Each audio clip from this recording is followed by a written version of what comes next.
Amada igreja, culto de estudo e oração, 7 de junho de 2021, Igreja Batista Ágape em Indaiatuba. Assim que você assistir esse vídeo, eu peço em nome de Jesus que você compartilhe a palavra, divulgue o nosso canal. Nós estamos também no Facebook, Igreja Batista Ágape em Indaiatuba.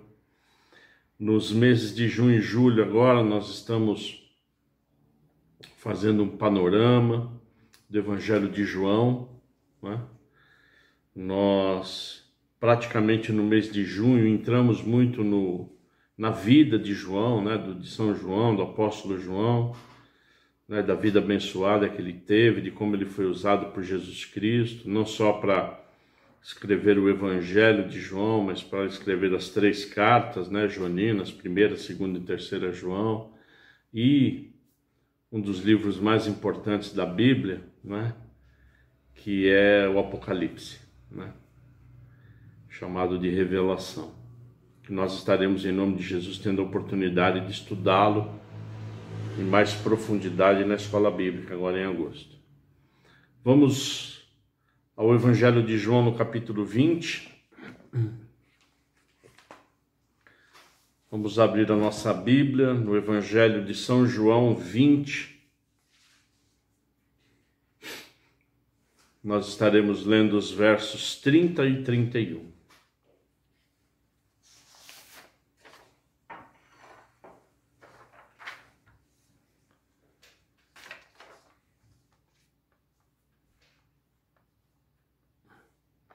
A palavra de Deus diz o seguinte, amados, Evangelho de São João 20, de 30 a 31. Na verdade, Jesus fez diante dos seus discípulos muitos outros sinais que não estão escritos nesse livro. Estes, porém, foram registrados para que vocês creiam que Jesus é o Cristo, o Filho de Deus, e para que, crendo, tenham vida em seu nome. Pai, em nome de Jesus, é um privilégio, Pai, nós estarmos reunidos como corpo de Cristo, para ouvir de Ti agora essa mensagem do Seu Evangelho, Pai. Que a Sua graça, paz e misericórdia nos alcance e que o Senhor, em nome de Jesus Cristo, faça com que a nossa mente, o nosso coração esteja por inteiro nessa palavra, na ministração que é a Sua palavra. Em nome de Jesus oramos. Amém.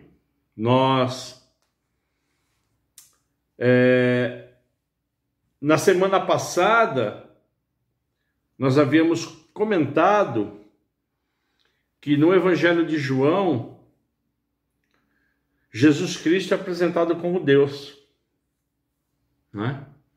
como Deus, como Criador,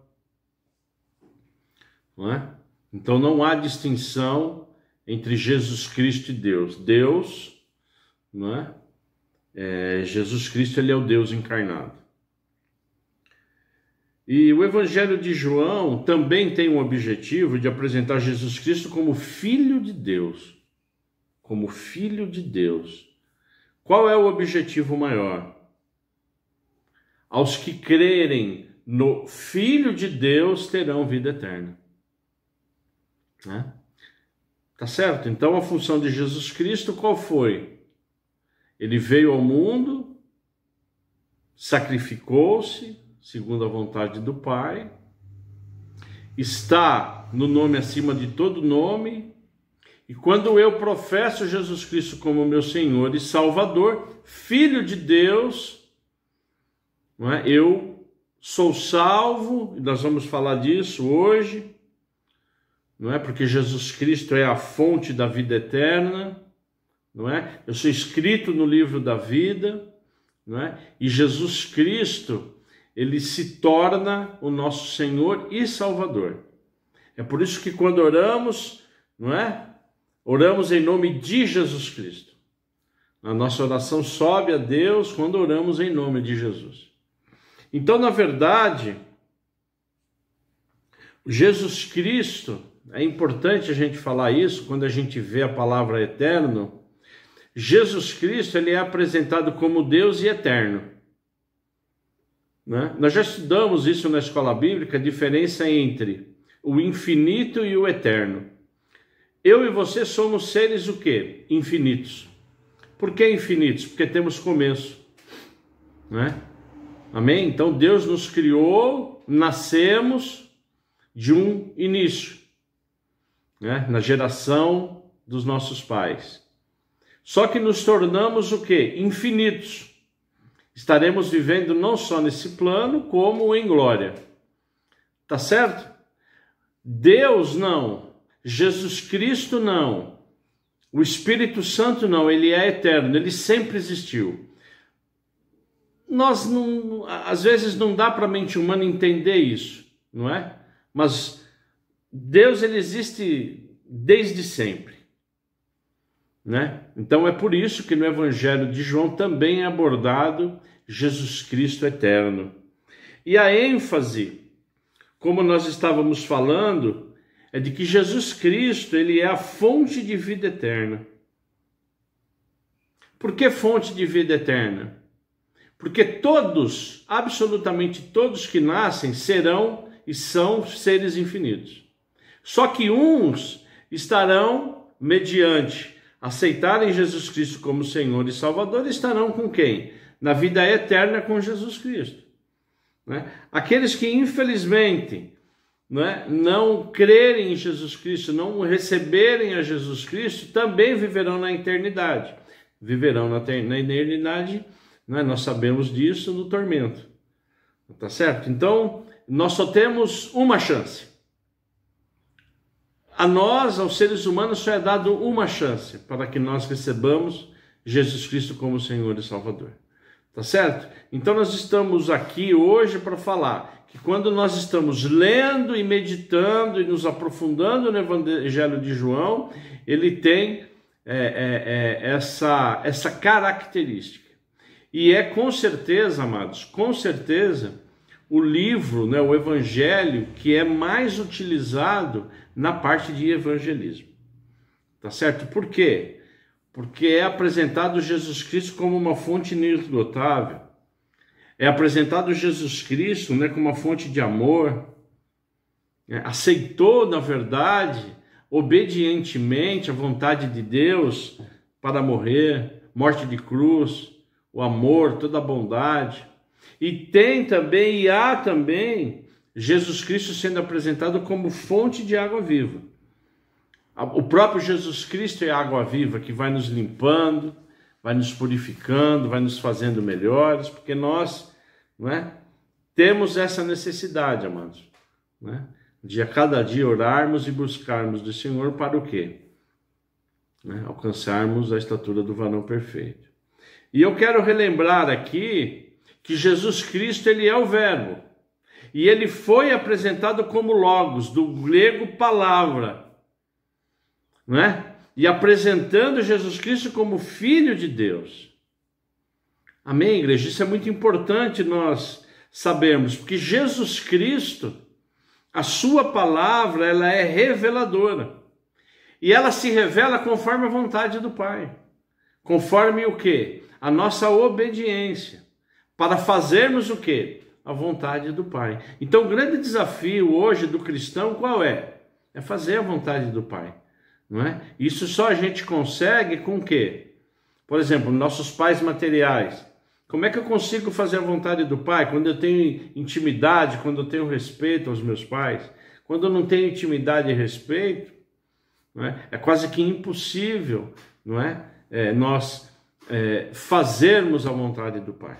Né? Então, Jesus Cristo, além do revelador, ele é o quê?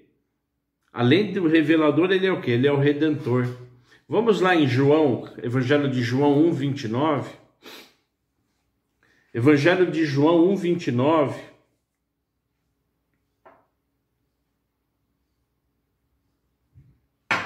Ele fala do seguinte, igreja. João 1:29. No dia seguinte, vendo que Jesus vinha em sua direção, João disse: Eis o Cordeiro que tira o pecado do mundo. Né? Então, João Batista aqui apresentando Jesus Cristo, o Cordeiro que tira o pecado do mundo. Que pecado? Que pecado Jesus Cristo tira? Não é? Às vezes nós não entendemos, não é? Esse verso. Qual o pecado? O pecado original ou o pecado pessoal? Os dois. Os dois pecados. Porque o meu DNA e o seu DNA, como nós sabemos, é um DNA de pecador. Então eu só sou religado, eu só sou novamente colocado, não é, em comunhão com Deus quando eu recebo Jesus Cristo como Senhor e Salvador. Só Ele já é suficiente para isso. Então, nesse exato momento, espiritualmente, sobrenaturalmente, Jesus Cristo, através de Ele ter nos recebido como seu Filho, como nosso Senhor e como nosso Salvador, automaticamente, aquele pecado que os nossos pais fizeram lá no Éden, Adão e Eva, que vem de geração em geração, automaticamente Deus me perdoa e te perdoa. Por quê? Porque o meu espírito e o seu espírito, ele é religado a Deus. Só que nós temos o nosso pecado o quê? Pessoal. Né? E no momento que eu recebo Jesus Cristo como meu Senhor e Salvador, Deus, ele me perdoa e te perdoa. Porque eu e você somos justificados, nos tornamos o quê? Inocentes. Então também é sobrenatural. E Deus, naquele momento que eu me converto, que eu recebo Jesus Cristo como Senhor e Salvador de uma forma sobrenatural, Deus ele joga na lama todo o meu pecado e no seu pecado, ele joga na lama do esquecimento. Agora, depois que isso acontece, existem crentes que continuam pecando. E infelizmente, muitos crentes continuam pecando e não se arrependendo. Então, o grande objetivo qual é? Que quando eu e você pecamos, tá certo? O pecado original, não, o pecado original já foi perdoado. Agora, o nosso pecado pessoal, Deus só vai perdoar quando eu e você o quê? Tomamos consciência e nos arrependemos. Amém? Então, isso é importante nós sabermos, não é por quê? Porque Jesus Cristo é o nosso advogado. Não é? E a carta de João, a primeira carta de João diz isso. Pecamos? Sim, pecamos. Mas nós temos o advogado, Jesus Cristo, fiel e justo para que, através do nosso arrependimento, nos perdoe. Amém, igreja? Um outro ponto importante. Um outro ponto muito importante do Evangelho de João. Que o Evangelho de João, ele apresenta, ele faz com que o crente tenha senso de identidade cristã. Absolutamente difícil isso. É muito difícil. É um desafio hoje, principalmente hoje para o cristão, ter a identidade de Cristo. Repetidas vezes eu falo aqui no nosso culto de estudo e oração, como no culto de celebração, que a liturgia do culto, ela não é minha. Ela é regida pelo Espírito Santo. Tanto é verdade que o Elias, ele abriu o culto dizendo o quê? De humildade.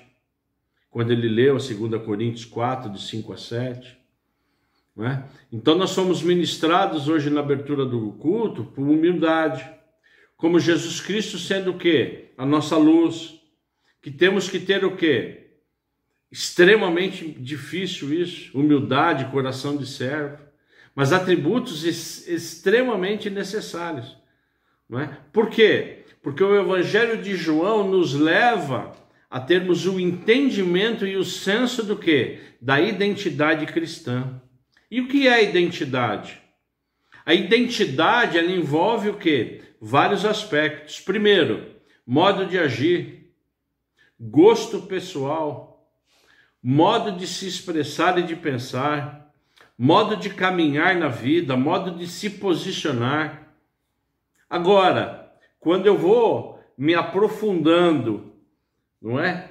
E tenho como identidade, a minha identidade cristã, não é? Como é que isso deve funcionar nas nossas vidas, que cremos em Jesus Cristo? Porque Somos o quê? Cristãos. Desafios: agir como Jesus Cristo. Pensar como Jesus Cristo. Se expressar como Jesus Cristo. Caminhar como Jesus Cristo. Não é?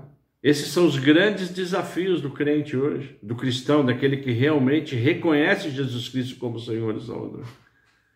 Não é? E é um desafio que está se tornando cada vez mais difícil. Não é? Porque nós temos que ter o que? A mente de Cristo. Na verdade, nós como filhos de Deus, não é? Como filhos do Altíssimo, não é? Nesse momento, como Jesus Cristo também é Filho de Deus, Deus de uma forma sobrenatural, Ele me coloca e te coloca, não é? Como filhos de Deus, como Ele colocou Jesus Cristo. Olha a responsabilidade do cristão. Por quê? Porque lá em Gênesis, Deus, Ele decreta que Ele criaria o homem à imagem e semelhança. Para que eu e você tenhamos o quê? O caráter de Jesus Cristo. Olha o desafio hoje. Né? Então, amados, ler o Evangelho de João, estudar o Evangelho de João, meditar no Evangelho de João, nos leva aonde? Numa identidade cristã, a desenvolver. Isso não é fácil. É muita oração, é muito jejum, é muito quebrantamento. Tá certo? Não é? Deus já fez a parte dele, Jesus Cristo já fez a parte dele, o Espírito Santo também. Então cabe a nós, dia a dia, buscar essa identidade. Não é? E então eu te convido para ler realmente o Evangelho de João, estudar e meditar, porque ele realmente vai fazer com que, de uma forma também sobrenatural, a gente comece a entender e colocar em prática essa identidade cristã. Numa delas, e eu quero compartilhar, uma das mais importantes que eu julgo, e que foi dito aqui no início do culto, né? Como eu digo, né? Esse culto é do Espírito Santo, né? Para a gente meditar, para a gente entender, né? Eu gostaria hoje de reiterar, né? Um dos maiores exemplos de identidade cristã que Jesus Cristo nos deixou. Talvez a mais difícil que eu e você tenha como desafio, está lá em Filipenses 2. Se você pode, por favor, abra Filipenses 2, no capítulo 2, eu estarei lendo a partir do verso 5.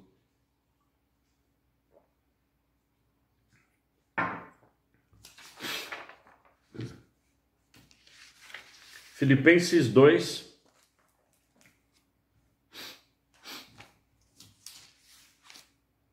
a partir do verso 5.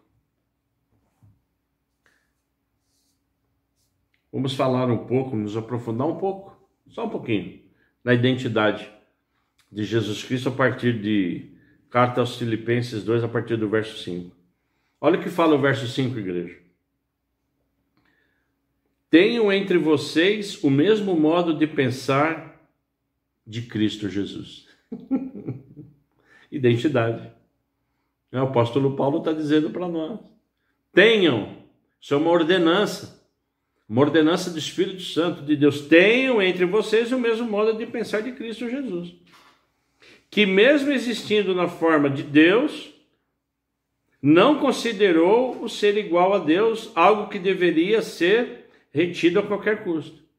Então, na verdade, de novo, reiterando Jesus Cristo como Deus. Né? Pelo contrário, ele se esvaziou assumindo a forma de quê, igreja? De servo. Outra característica de identidade cristã, que também foi falado no início do culto. Servidão, coração de servo. Tá certo? Né? Outra identidade cristã. Eu e você, né, temos que ter o quê? Coração de servo. É difícil? É difícil. Mas nós temos que buscar essa identidade. Tornando-se semelhante aos seres humanos e reconhecido em figura humana. Quem foi reconhecido em figura humana? Jesus Cristo, que é 100% Deus e 100% humano. Né? Ele, verso 8, ele se humilhou tornando-se o quê? Obediente até a morte e morte de cruz. Aqui mais duas identidades cristãs. Primeiro, Primeiro, a humildade, colocada aqui como humilhação, né? E a segunda, uma das mais importantes, que também é difícil de praticar, é ser obediente à palavra, praticar a palavra. Outra é o quê? Identidade de Jesus Cristo, né? Por isso também Deus o exaltou sobremaneira e lhe deu o nome que está acima de todo nome, como nós abrimos o culto hoje. Por que Deus exaltou Jesus Cristo? Por que tudo que fazemos é em nome de Jesus Cristo? Porque ele foi obediente.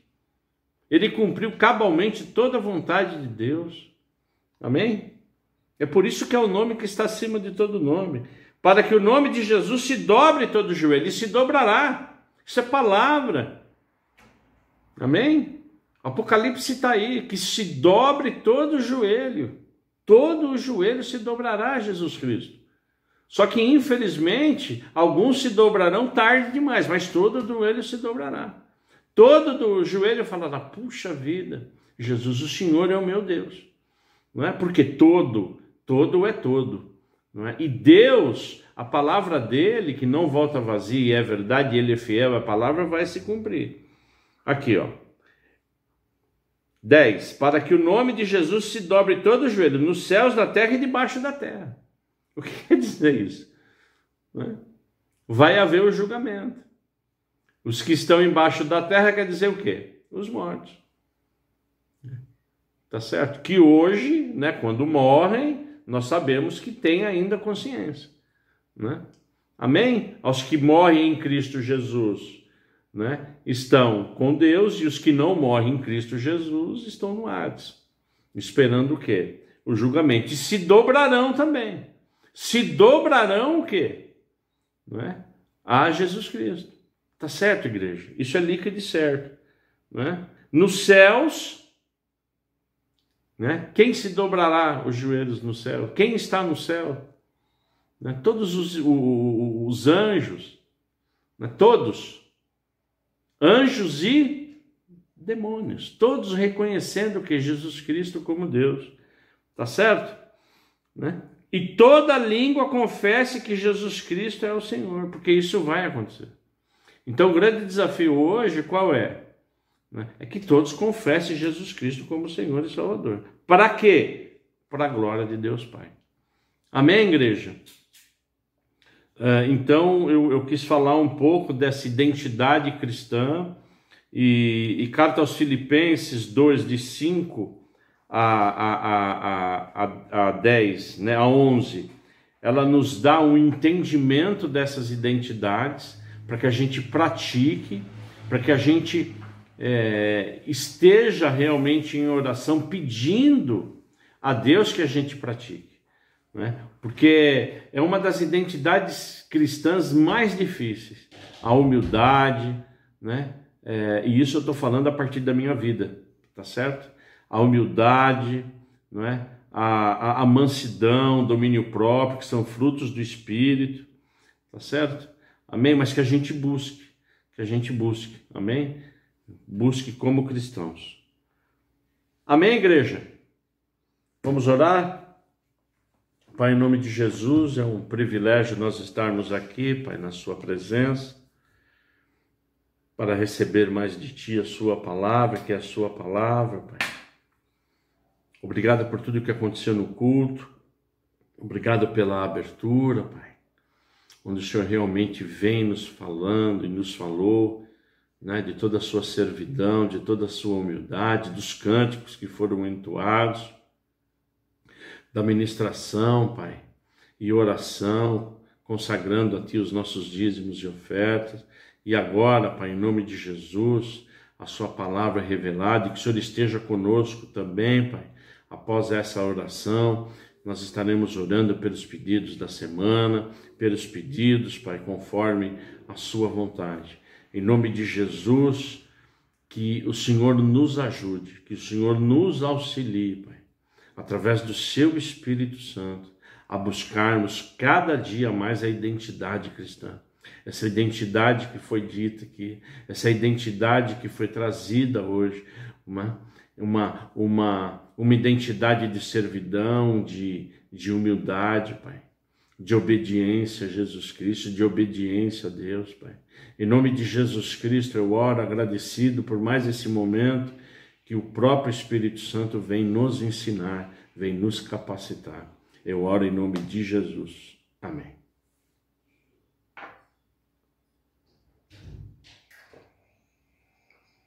Querido Deus, quero te agradecer, Pai, por tua palavra.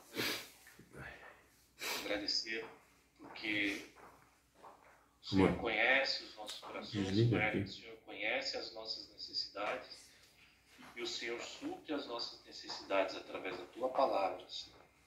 Obrigado, Senhor, por essa palavra e, Pai querido, que nós possamos